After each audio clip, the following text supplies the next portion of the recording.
Kylian Mbappe ইউরোতে কেমন করবেন এটা আমরা এখনো জানি না। কিলিয়ান এমবাপে একটা ম্যাচ এরই মধ্যে খেলে ফেলেছেন, কিন্তু দুঃখজনক হলেও সত্যি হচ্ছে কিলিয়ান এমবাপেকে অস্ট্রিয়ার বিপক্ষে মাঠ ছাড়তে হয়েছে ভাঙা নাক নিয়ে। এবং এখন যে প্রশ্নটা উঠে গেছে, এমবাপেকে ছাড়া শেষ পর্যন্ত ফ্রান্স এই গ্রুপ স্টেজ তাদের পার করতে হয় কিনা, একদম নাকে গিয়ে লেগেছে। একদম ডান্সোর কাঁধের সঙ্গে যেই কলিশনটা আমরা সাথে সাথে কিন্তু দেখলাম যে এমবাপে যখনই তার কন্ট্যাক্টটা হলো, তার ছবিতে দেখা যাচ্ছিল কত গ্রুসাম ছিল, নাকের ওই বোনটা একদম বেঁকে গিয়েছে এবং তিনি প্রফিউসলি মানে হি ওয়াজ ব্লিডিং অ্যান্ড খুবই খুবই বাজে একটা দৃশ্য। কিন্তু তারপরও আপনি কিন্তু প্রিশোতে বলছিলেন কিছুক্ষণ আগেও যে রোনালদো এবং দেশর যেই ব্যাপারটা ট্যাকটিক্সে, যে এরকম একটা সিচুয়েশনে এমবাপে পড়ে আছেন, তাকে ট্রিটমেন্ট দেওয়া হলো, তারপরও মাঠের বাইরে থেকে কিছুক্ষণ পর আবার ভিতরে ঢুকে গিয়েছিলেন কিন্তু যে ওই একটা ব্যাপার মেনটেন করার জন্য, ম্যাচে সেই গেম স্টেটটা মেনটেন করার জন্য। এবং দেশম কিন্তু বলেওছেন যে পরবর্তীতে আসলে এমবাপের অবস্থা খুব একটা ভালো না।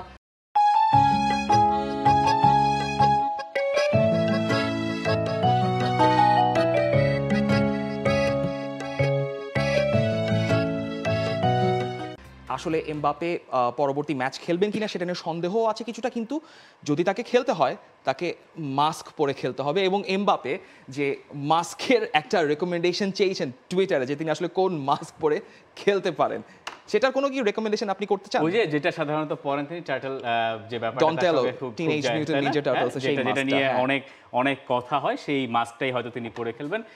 কিলিয়ান এমবাপে এবং মাস্কের চেয়ে ভালো কম্বিনেশন বোধহয় আর হতে পারে না। চিটু ভাই, যে ঘটনাটা এমবাপের ক্ষেত্রে ঘটেছে, এমবাপে যখন তার নাকটায় আঘাত তিনি পেলেন, মাঠের বাইরে তিনি চলে গিয়েছিলেন এবং তারপর দিদিয়ের দেশও তাকেই সম্ভবত বলেছেন যে তুমি এখন মাঠে ঢুকে পড়ো, অস্ট্রিয়া ওপাশে অ্যাটাক করছে, যে কোনো মুহূর্তে তারা সমতায় ফিরে যেতে পারে, তাহলে এক এক হয়ে যাবে। তিনি মাঠে ঢুকে অনুমতি ছাড়া যেহেতু মাঠে ঢুকেছেন, তাকে একটা হলুদ কার্ড দেখতে হচ্ছে, দলের জন্যই তিনি দেখেছেন।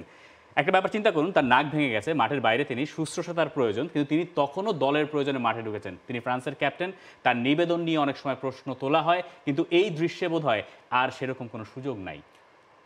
না, অ্যাকচুয়ালি পিওরলি এটা ছিল যে আসলে টু ওয়েস্ট সাম টাইম, কারণ যদি আমরা প্লেয়ার চেঞ্জ করি, ভিতরের প্লেয়ারটা উঠে আসবে এবং ও যেহেতু ইনজুর্ড হয়েছে হয়তো আস্তে ধীরে উঠে আসবে, তো ওইটার জন্যই ভিতরে যাওয়া। এটা দেশও বলেছে কিনা আই এম নট শিওর, এটা ও নিজেই ডিসিশন নিতে পারে যাই, বাট উইদাউট পারমিশন গেলে তো ইয়েলো কার্ড, এবং সে ওখানে গিয়ে তো কোনো ডিফেন্ডিংয়ে হেল্প করতে পারছে না বিকজ ওর নাক ভেঙে গেছে। তো ওই হিসাবে আমি বলবো যে pure intention was to kill some time, মানে একটু ওয়েস্ট করার জন্য, এই আর কি।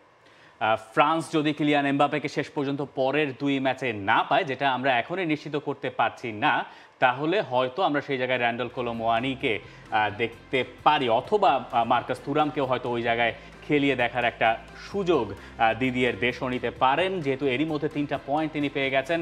জামাল ভুইয়া আসলে কি ভাবছেন, কিলিয়ান এমবাপে না খেললে জামাল ফ্রান্সের খুব কি দুশ্চিন্তার কিছু আছে অন্ততপক্ষে গ্রুপ স্টেজে? Now, of course, Kylian Mbappe is the ultimate star of France team. Era সবাই জানে।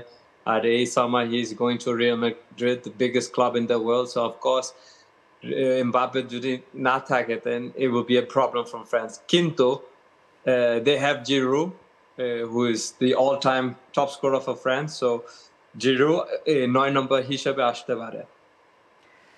জামাল, আর কোনো প্রশ্ন আছে? জামাল ভাই, আমি যেটা জানতে চাচ্ছিলাম যে গতকালকে ম্যাচটা কিন্তু খুবই ফিজিক্যাল একটা ম্যাচ হয়েছে। ফ্রান্স অস্ট্রিয়া যেই ভাবে খেলেছে, সেই ম্যাচটা যথেষ্ট ফিজিক্যাল ছিল। নেদারল্যান্ডসের সঙ্গেও কিন্তু একটা ফিজিক্যাল ম্যাচ এক্সপেক্ট করা হচ্ছে, কারণ গ্রুপ স্টেজে যখন আপনি এতগুলো ফিজিক্যাল ম্যাচ খেলে ফেলবেন, যেখানে ফ্রান্স নেদারল্যান্ডস খুবই শক্ত কন্টেন্ডার এই ইউরোর জন্য, সেটা আসলে পরবর্তী স্টেজে তারা যদি চলে যায়, তাদের জন্য কতটুকু ডেট্রিমেন্টাল বা সমস্যা ক্রিয়েট করতে পারে? Now, of course, now we are talking about world-class teams. কারণ এখানে অনেক physiotherapist আছে, অনেক personal trainer আছে. So they know how to recover after every match. কিন্তু প্রত্যেক match physical. Not only France, Austria. প্রত্যেক ম্যাচ মনে হয় physical. আর এটা কোচ আলাপ করবে কিভাবে রিকভার করতে হবে, পার্সোনাল ট্রেনার সাথে আলাপ করতে হবে। But I don't think it will be have an effective, not in the quarterfinal or the semi-final. Maybe in the final. যদি ফাইনালে যাও, of course, and if they go to the extra time, of course, it will be effective. But right now, I don't think it will have any affection. For more updates, subscribe to our YouTube channel and click on the bell icon. Follow us on Facebook and Instagram. Download T Sports app to enjoy exciting games and highlights. Visit tsports.com.